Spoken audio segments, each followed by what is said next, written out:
Sudah dipanggil sebanyak 3 kali secara sah, tapi sampai emak ini tidak memenuhi panggilan dengan alasan yang sah. Kejaksaan Negeri Palembang menetapkan status DPO terhadap Wilson selaku PLT Kadis Pemberdayaan Masyarakat Desa atau PMD Provinsi Sumsel. 25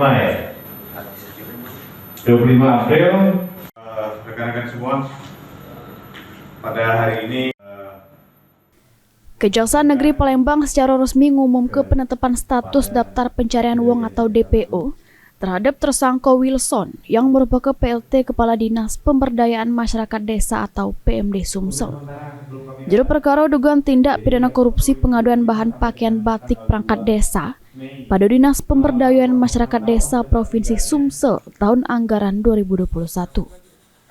Hal tersebut diungkap ke Kepala Kejaksaan Negeri Palembang Hutamrin didampingi Kasih Pitsus Kejari Palembang Ahmad Arjan Sakbar.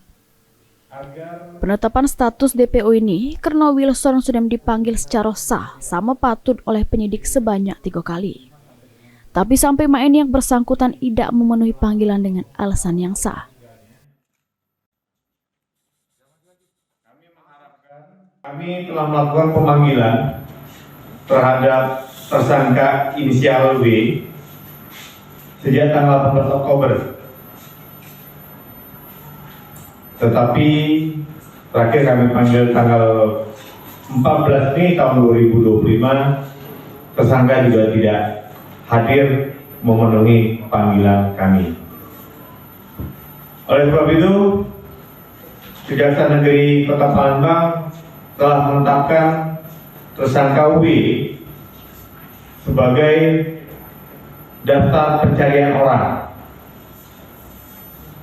Kami mengharapkan kepada seluruh masyarakat ini tersangkanya telah kita panggil secara patut dan sah. Pak, ngadep sini, Pak. Juru perkara ini, Wilson juga diduga punya peran aktif juru proses pengaduan yang menyalahi ketentuan, sama sudah menimbulkan kerugian duit negara yang signifikan. Heru Wahyudi, PAL TV.